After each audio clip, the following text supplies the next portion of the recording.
KSAC students, today is Thursday, September 20th for your KSAC News. And now over to the top story. During the past week, while the high school student body was at high school retreat in Spiceland, Texas, there have been numerous foreign tragedies that have tested Barack Obama's foreign policy skills. Last week, on September the 11th, armed gunmen in Libya killed the U.S. ambassador to Libya and 3 of his ambassador's staffers.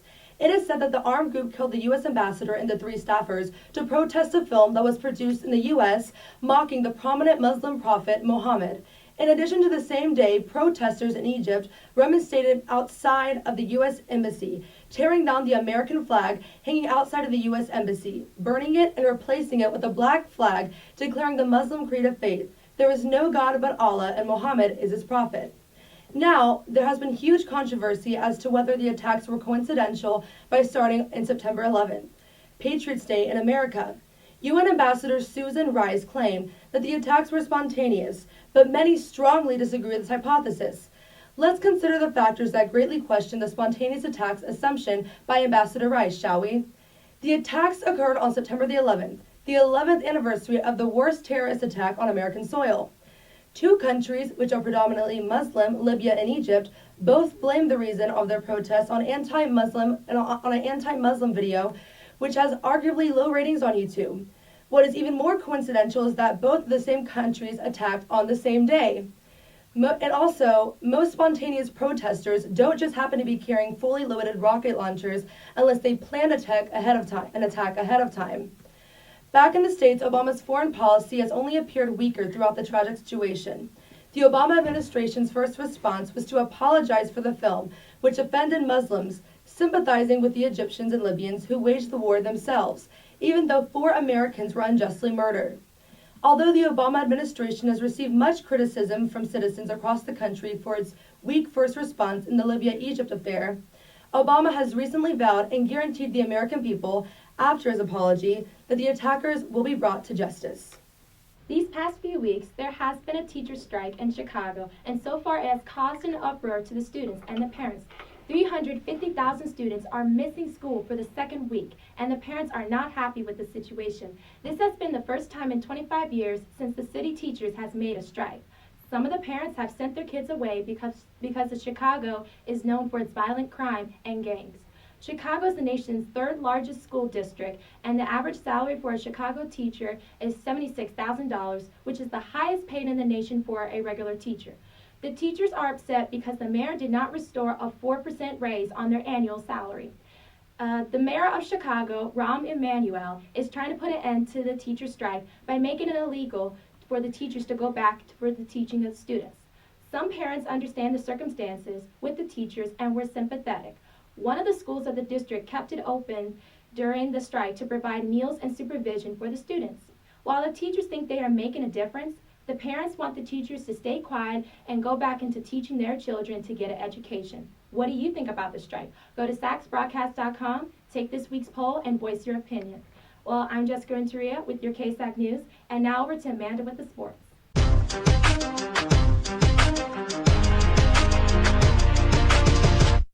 Hey everybody, it's Amanda Henderson with your KSAC Sports Report. Today the JV football team will be playing at Blanco at 6 p.m. And tomorrow the varsity football team will go up against Blanco at 7:30 p.m. Make sure you come out and support them as it is the KENS 5 special game of the week. Saturday we have the cross country in a meet at Feast at 8 a.m. as well as the freshman, JV, and varsity volleyball teams playing St. Joseph's at 11 to noon and 1. And for all of you that play contact sports, you may want to think twice before you dive headfirst next time. Devon Walker, a football player at Tulane University, recently dove headfirst only to hit another player head-on. Devon was then carted off of the field and went into emergency surgery Sunday afternoon. Now, we contacted Roger Dunaway for communication, and he is the Assistant of Athletic Director for Media Relations. He said that Devon's case was the first that he has seen in his 16 years of working here, and said that if high school players are concerned about this topic, that they should talk to their coach for more safety issue. He said that technique for football is learned at a young age, and so you should not be alarmed if you dive head first, but know what you're doing. Now, it might not result in an injury as the numbers are usually minuscule. Nevertheless, this does not take away the seriousness of Devon's case. He has had successful spine surgery, and if you go to tulane.edu Devon Walker, you can go make a donation, write a message to him of encouragement, and even purchase a t-shirt. And all the proceeds will go to helping his medical bills. So before you dive headfirst, make sure you think twice. Thanks for listening, and now on to Chase Potter, our sports field reporter.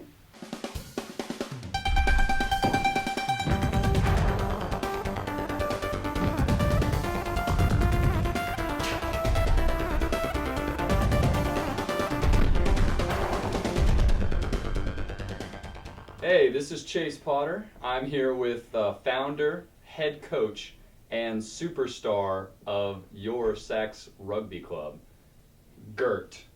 Gert, tell us a little bit about this rugby club.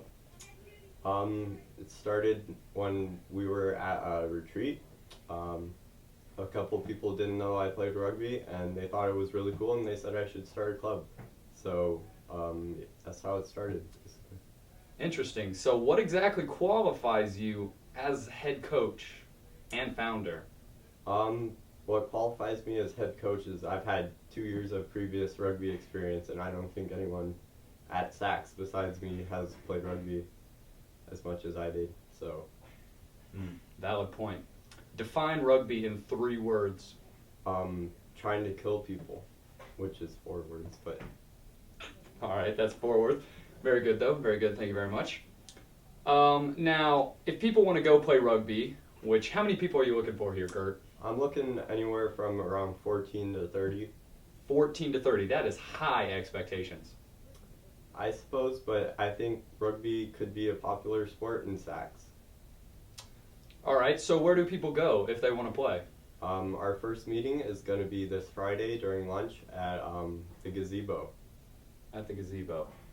And you are aware that we have a football team, right? Yes, but rugby is much better. So you guys should ditch All right, just football. stop right there. Thank you. This has been Chase Potter. Over to Spicy.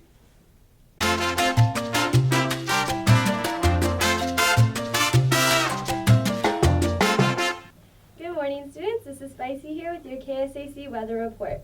I hope you all have been enjoying this incredible weather we've been having lately, and luckily for us, it looks like it's going to continue. Tomorrow it looks like it's going to be absolutely perfect weather for everyone to go out and support your football boys, and it's going to continue throughout the weekend with highs only in the 80s and lows in the 60s. So everyone be sure to be outside as much as possible because it's going to be a gorgeous weekend. Thank you guys so much for listening. Now over to Ronnie with your random fact. Hi, this is Ronnie Hartman with your random facts of the day. Did you know that when a duck quacks, it doesn't echo and no one knows why? Please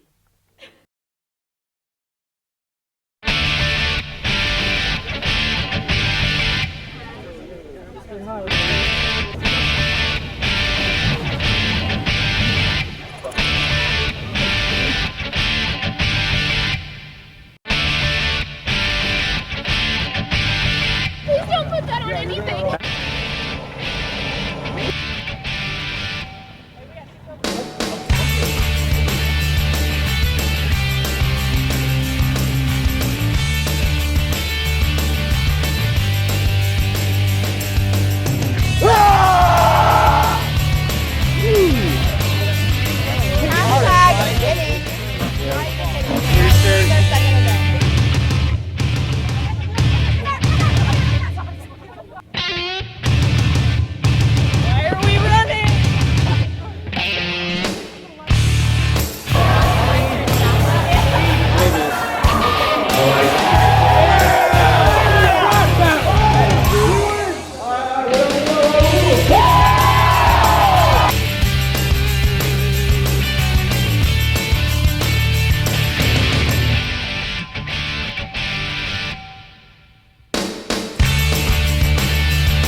favorite part of retreat?